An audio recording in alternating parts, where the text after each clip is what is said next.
മാഷാ അല്ലാ, ഇറാനിലെ ഉറവുള്ള വെള്ളം, ഉറവ് ഇതെങ്ങനെ വരുന്നത്, അതൊന്ന് എടുക്കുന്നത് മതി ഭായി. എന്താ പാട്?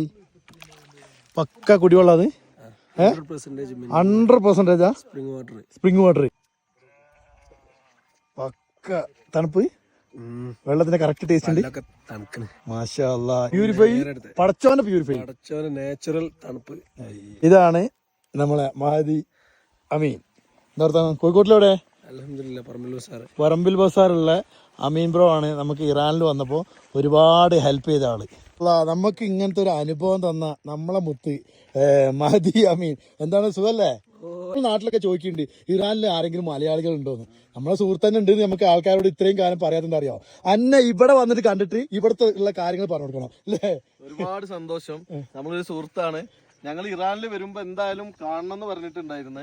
കണ്ട് ജസ്റ്റ് പോവാന്ന് കരുതിയത്. പക്ഷെ ഇപ്പൊ 2ാമത്തെ ദിവസമാണ് അവന്റെ കൂടെ അവന്റെ വീട്ടിൽ താമസിക്കുന്നത്. ഞങ്ങളല്ല ആടിനൊക്കെ അറുത്ത് നല്ല അടിപൊളി കുശാലായിരുന്നു ഇവിടെ. എന്തായാലും മാഷാ അല്ലാ. ഇന്നലെ തന്ന മട്ടന് ഇന്നുണ്ടെങ്കിൽ നാളെയും മറ്റന്നാളും ഞങ്ങൾ നിൽക്കാറില്ല. ആളുകൾക്ക് ഇറാനെ കുറിച്ചിട്ട് വേറൊരു ചിന്താഗതി ഉണ്ടായിരുന്നു. അത് നമുക്ക് ടോട്ടലി മാറി കിട്ടി. ഇറാനെ കുറിച്ച് കൂടുതൽ കാര്യങ്ങൾ അറിയാൻ പറ്റി. ആളുകളുടെ ആതിഥ്യ മര്യാദ അത് വേറെ ലെവലാണ്. മാഷാ അല്ലാ, ഒന്നും പറയാം അമീൻ ബ്രോ. ക്യാമറ കണ്ണിലേക്ക് ഇനി വരൂലെന്ന് അറിയാം. അപ്പോൾ അങ്ങനെ എന്തെങ്കിലും ആവശ്യങ്ങൾ ഉണ്ടെങ്കിൽ നമ്മൾ അമീൻ ബ്രോനെ ജസ്റ്റ് ഒന്ന് മെസ്സേജ് ചെയ്താൽ മതി.